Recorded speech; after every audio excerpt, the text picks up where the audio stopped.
took Elenshia a day to find all the implements she would need for what she had planned. Every fiber of her being screamed at her to stop, to rethink this course of action, but she couldn't. She had felt something in that vision, something that she needed to understand. One thing about a city that is constantly growing, both literally and figuratively, is that the old often gets overgrown by the new. And so she was able to find a small secluded place to conduct her work. It was a confining domed structure on what was once the ground of Greatwood, though it had long since been overgrown with the roots and stone that held up the rest of the city. The city had moved on from this level, moving with the trees ever upward. It, like her, had outgrown its usefulness and was now cast aside and forgotten. It took some time to clear out a large enough space to work in. She had considered going into the rootworks again, but decided a chance encounter with Cornath would be more likely than not, so she settled for this place instead. It might have once been a home, perhaps a workshop or chapel, but now it would be the place where she reconstructed the ritual that nearly destroyed her. She knew it was foolish. She knew it was brash. She knew that it was the only way. The runes on the floor had been engraved into her mind like the visions themselves. She knew a good deal about rituals such as these, though she had never seen one quite like what she attempted now. Many heretical cults would perform rituals in order to bring about the will of their gods, since they weren't powerful enough to do so on their own. Part of training to become a paladin, and then a warden, was understanding the tactics of your enemy so that they can be overcome. Such ritual circles could channel energy from the otherworld when done correctly, or even summon demons from the veil. Of course, there were other similar rituals that she was much more familiar with. Being raised to paladin and then warden took place in rituals such as these, as did the enchantment of paladin armor and the creation of steel eidolons. This ritual was similar in some ways, but its source was greatly different, so even though she couldn't help but memorize the pattern, she still felt vastly out of her depth. A huge part of magic was belief and intent. In order to perform a ritual, you must have a strong belief in its purpose and align with its intention. If one is not in alignment with the ritual they intend to perform, then they are nothing more than a fool scribbling on the ground. It was the same with all forms of magic, but more so with rituals. They are separate from the caster, and therefore the intention must be clear and concise. Materials and specific incantations are often involved to help direct that intent and focus the performers on a single purpose. She did not know what materials or incantations were used, but they could often be guessed at or worked around with brute force. Such things were merely aids to help perfect a ritual and keep it consistent.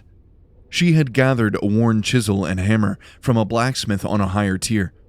She used the chisel to carve out the patterns of the runes and the shapes of the circle into the stone.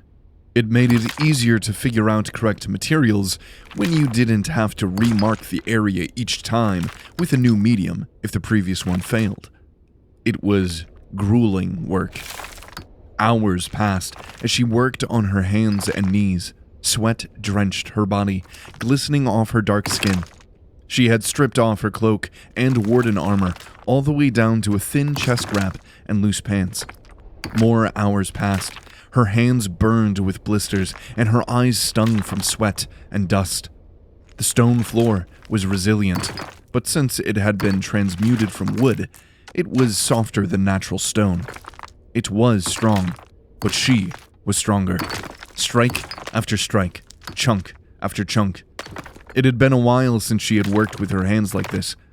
It hurt, and her body protested the cruel treatment, but it helped clear her mind, and when she finished, she sat back on her heels, exhausted but satisfied. A hard day's work beat down the body, but uplifted the soul. though she didn't have one of those anymore. It still felt good. Now, her work could begin. She started with sand.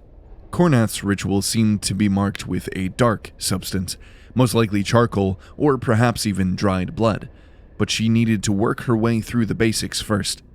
That would help her to understand the mechanics of the ritual and align herself with its intent. She pulled out a bag of sand she had gathered from outside the city walls the day before. She filled the grooves and brushed off any excess, outlining the unnerving markings. She knelt in the center of the circle and closed her eyes, trying to envision what she had seen and embody the feeling that had possessed her. She whispered several non-specific incantations.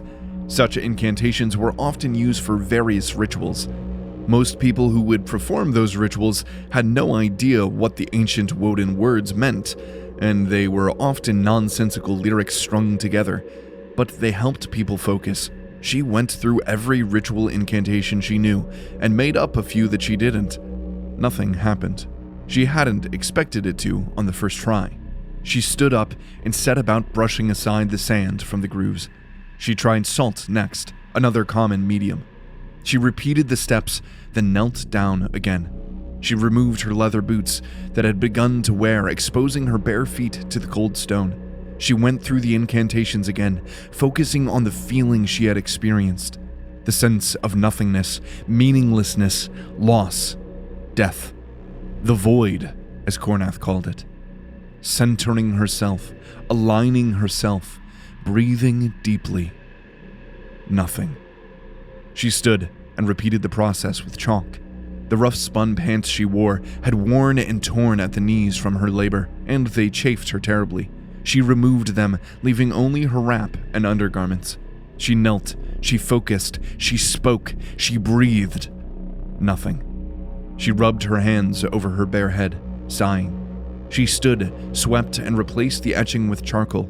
She removed her chest wrap and undergarments, ridding herself of all physical distractions. She sat again, her bare skin fully against the cold stone. She let the stone draw away her heat, her emotion, her fear. She breathed, spoke. She inched herself closer and closer into alignment with the void that she so feared. Nothing. She stood, swept, replaced. Blood this time. A combination of different types from a butcher. She knelt. Her body shook as the stone stole her heat and strength. She breathed. She spoke. Void of emotion, void of thought, void of soul. She felt her intent snap into place. She felt a tug at her chest. She was close. So close. But still nothing.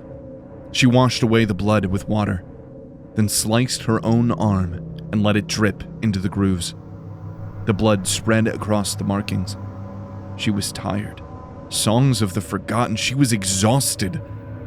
She knelt and focused again. She stopped shaking.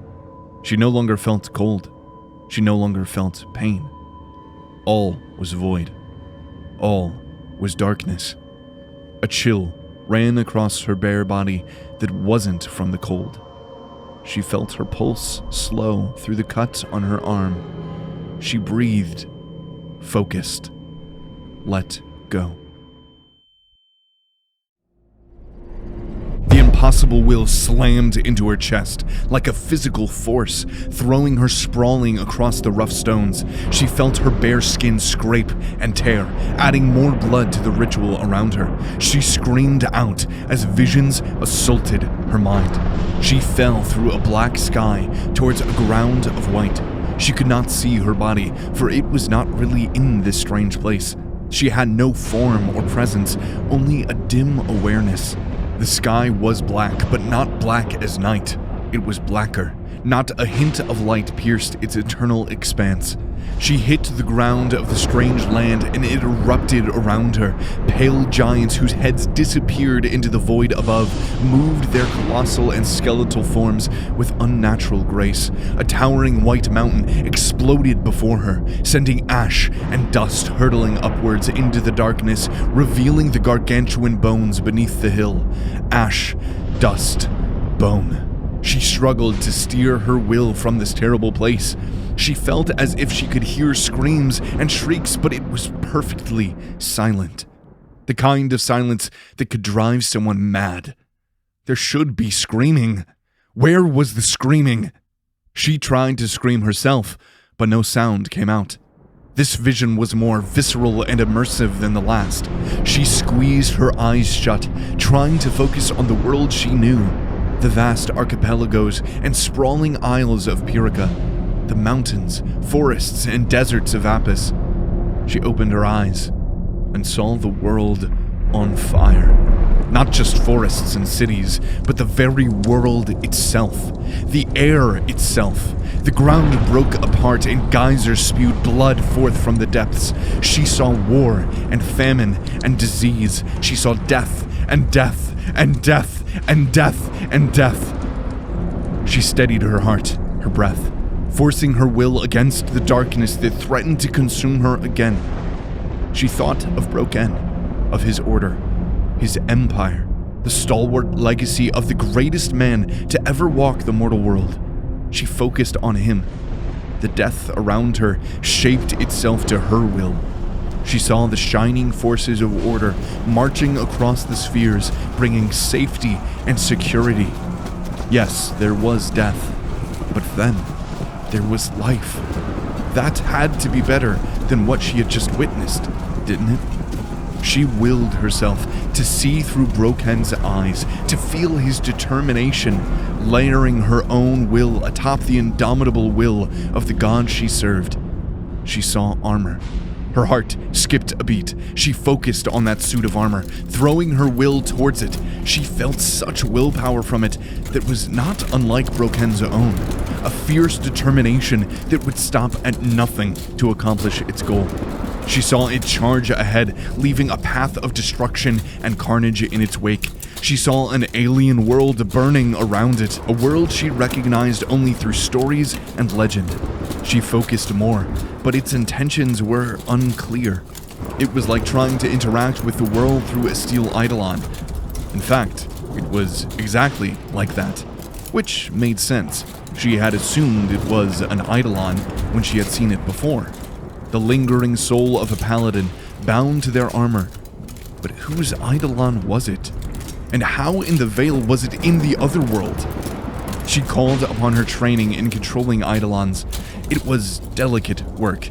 Much like a ritual, a warden needed to align themselves with the intent of the armor, which was easier if the warden knew the paladin in life.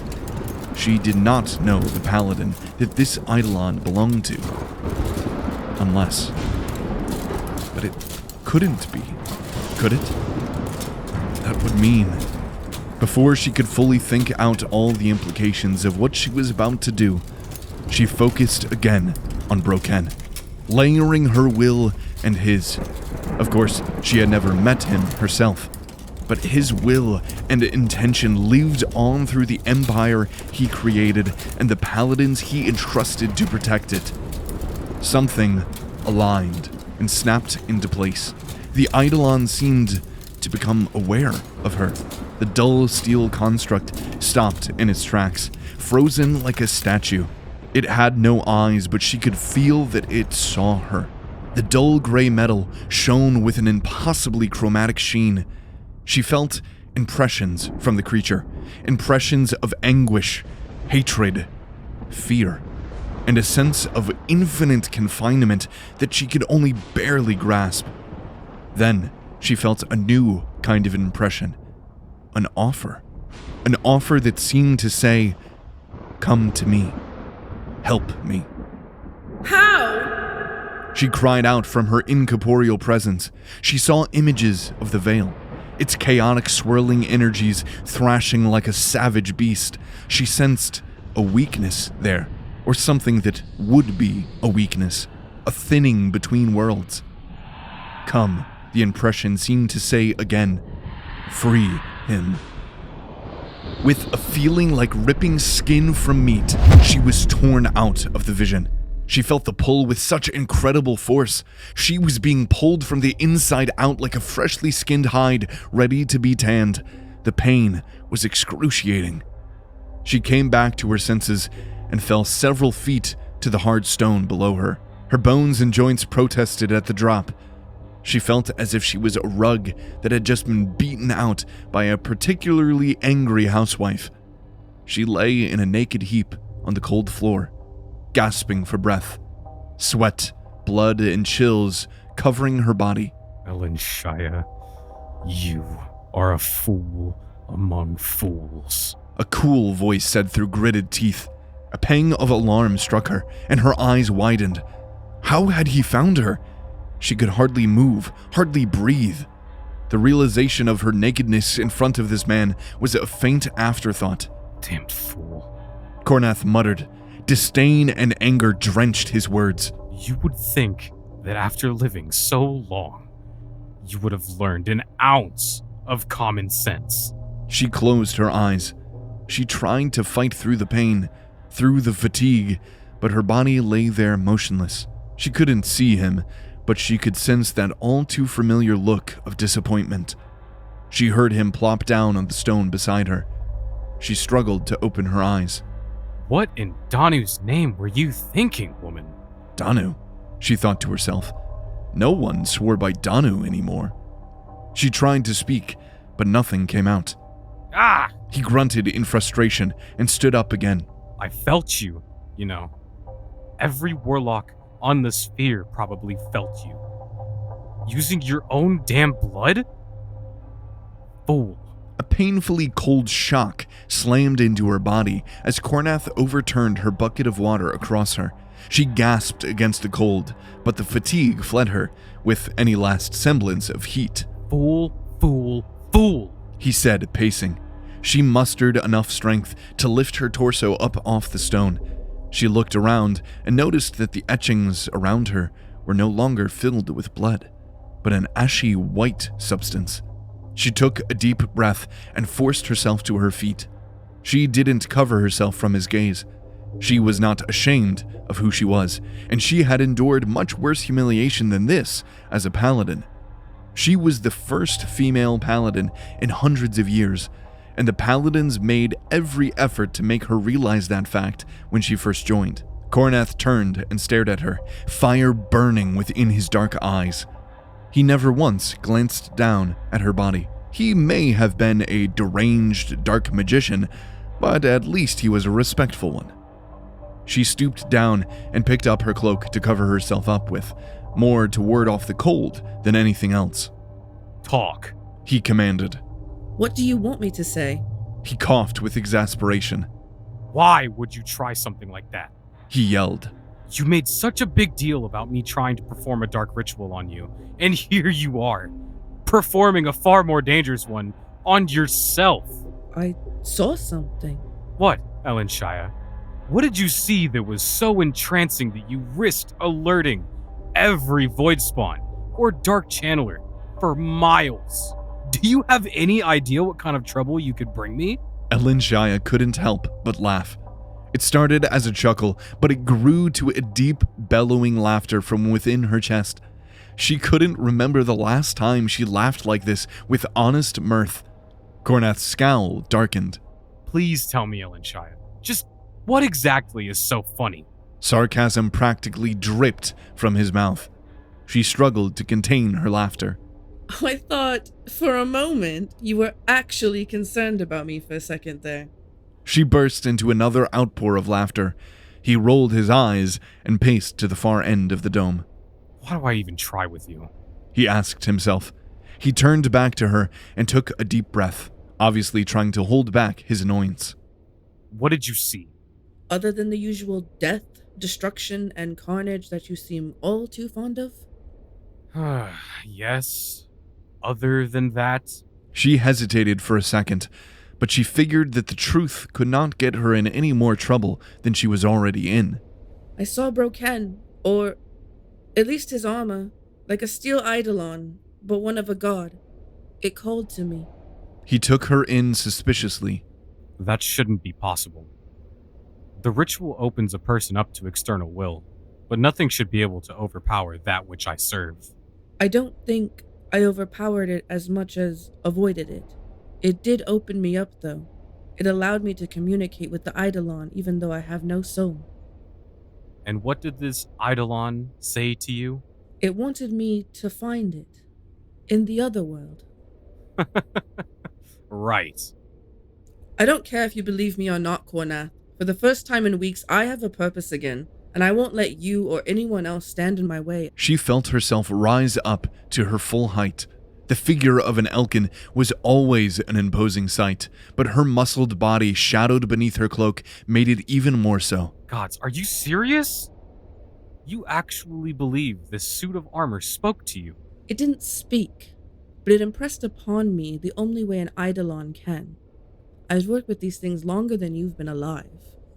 You have no idea how long I've been alive. She conceded that to him.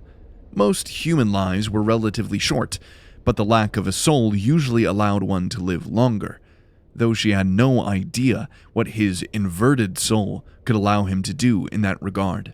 So do you have a plan of getting into heaven other than dying? Oh, wait. That's right. You don't have a soul. His mockery was not subtle. There's a weak point in the veil. It showed it to me. Oh, so you just need to get into the equally impossible to reach veil. That simplifies things. I'm not asking for your help, nor do I want it, but I especially don't need your sorry attempts at sarcasm and mockery. Well, lady, we don't always get what we want. Now do we? He began to pace yet again. Do you even have any idea how to get into the veil? The histories claim it used to be possible through Hengegates. The histories also claim gods are fish. Don't believe everything you hear. Do you have a better idea? And why do you even care? No, I don't have a better idea. And I care because I've been living down in that cistern for more years than I can count. Now I have to up and abandon it as well as my plans because of that stunt that you pulled. I need a way out of the hedge just like you do. The hedge was a rather crude term that humans often used to refer to Greatwood. Can you get me to the Hengegate? Maybe if we move quickly, I have some favors in the city I can call in. What kind of favors? She asked, forming a plan in her mind. The kind of favors that the only human in this city needs to survive. She quickly dressed and watched while Cornath picked up a pack he had stashed nearby. She could see a number of tomes and scrolls nearly overflowing from the top. Once they were both ready, they headed off together towards the upper tiers. The journey was mostly silent, beside a quick conversation about why he hadn't simply killed her, to which he never gave an adequate response. The storm that had raged for several days had lessened to a light, ever-present rain. The Hengegate should be operational by now, if what the gatekeeper said was true, though she still had no idea if he would actually let her through. Hengegates were marvels of the ancient world, massive stone circles capable of facilitating travel between the spheres. A person could simply take a step between a set of stones, and their foot would land in another place. Most modern historians believed that they were constructed by the Woden, while others claimed that they predated the Woden by centuries, if not longer. Despite them being old as the gods, no one truly understood how they worked. Though legend claimed that Brokken was able to replicate the technology and had even built his own path between spheres in Eldaruun, she doubted the legitimacy of that claim. One of the reasons he had started his conquest in Vastrin was because they had a Hengegate within the city, a necessary tool for a would-be conqueror. The Hengegates could not only allow travel between any other Hengegate on any sphere, they supposedly could also allow one to travel into the Veil. This was how knowledge of the Veil was even possible. This was how Brokken himself attempted to explore the Veil and even reach the Otherworld itself. Many parts of such stories were woefully vague, but she believed it was possible. Cornath moved through the sea of antlered heads like an apex predator, unknown, unseen, underestimated. Those in the crowd unconsciously parted before him. He flowed like a serpent through water. They both wore hooded cloaks, which wasn't unusual, though it did a poor job of hiding the fact that Cornath was human due to his small stature. While Elenshia was still admiring the way he moved, they reached the head of the line leading to the Hengegate. An official standing just inside the gate noticed Cornath and moved closer to the two of them. His robes were ornate and colorful. Yellows, blues, and reds melded together in a visually painful chorus that she tried to ignore. Lord Nath, The official said. The gatekeeper is expecting you. Please, follow me. Cornath smiled and moved through the gate, Elenshia on his heels. She leaned forward so as not to be heard by the others around her. Can they not tell you are soulless? He leaned his head back conspiratorially. Before you lost your soul, could you hide it from those with soul sight? He asked. I could, though it was difficult, especially hiding from someone with great strength. It's the same. It takes effort, but I can force enough energy through and shape it to appear as if I have a regular soul. Under careful scrutiny from someone with significant skill, that illusion would fall through. But for most use cases, it is adequate. Elenshia nodded with understanding, then righted herself, continuing forward. They entered into the large courtyard surrounding the Hengegate. They were beautiful creations. A series of standing stones in a circle, creating clear gateways into and out of said circle. Ancient beyond ancient. Cornath threw back his hood with a flourish, while a familiar face appeared into view. Gatekeeper! Cornath called out with a warm smile. Lord Nath, I haven't seen you around the university for several days. I apologize. I often lose track of time when deep in my research. Understandable, my friend, though your presence is always welcome. Research? What kind of research? Elenshia said under her breath. The kind that is no longer of use to you, nor you it. He said with a hint of reproach and even bitterness. Your contributions to the university, both financially and academically, can never be understated. I'm glad to help however I can. However, I find my research taking me away from Greatwood, I'm afraid. A look of honest disappointment was plastered on the gatekeeper's face. Of course, my lord, He said with a slight bow. I was wondering if I would be able to gain passage to Elias. The gatekeeper paused. perhaps you haven't heard, but Elias is in near open revolt against the Empire. Travel there is very dangerous currently. This statement hit Elenshia like a rock to her chest. Open revolt? On Elias? How could the Empire let something like that happen? Relations with Elias had been rocky for years, with the Western Kingdoms attempting secession, but open revolt seemed impossible. Elenshia couldn't hold her tongue and blurted out, How? Who would lead such a thing? The gatekeeper froze and stared at her, just realizing that she was there for the first time. His chin rose slowly, ignoring all reference to respect he had shown to Cornath. Ah, Elshia Elwodeni. How wonderful to see you again. She gritted her teeth and bit off a remark. A local upstart named Noman. He is nothing but some provincial farmer that claims to be the heir of Brokken. But he has gained a sizable following rapidly. He turned his attention back to Cornath. I'm sure it's nothing the Empire cannot handle, but I would advise pursuing your research elsewhere. Cornath smiled again. I greatly appreciate the concern, but my resolve has not wavered. The smile left his face as he turned to look at Elenshia. That brings me to a rather unconventional favor I would ask of you, Gatekeeper. He motioned Elenshia forward, and she lowered her head and began to speak, trying desperately to remove the bitterness and anger from her tone. I seek passage into the veil. The gatekeeper took a step back from this. The Veil? Are you quite mad? The Veil is violently chaotic and unpredictable.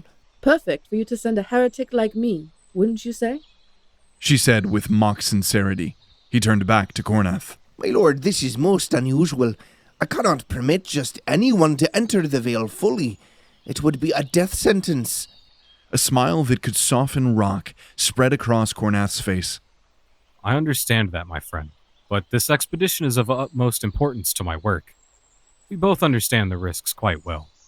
I do not know when my path will bring me back to your great city. Please do me this one last kindness before I depart. The gatekeeper sputtered a moment for words, before finally sighing deeply. All right, I yield. I hope you know what you're doing. Both of you. Then he turned around and entered the stone circle, reciting the incantations of travel. Cornath turned to Elenshia. I doubt our paths will ever cross again, and that's probably for the best. But remember what you've learned here. I will.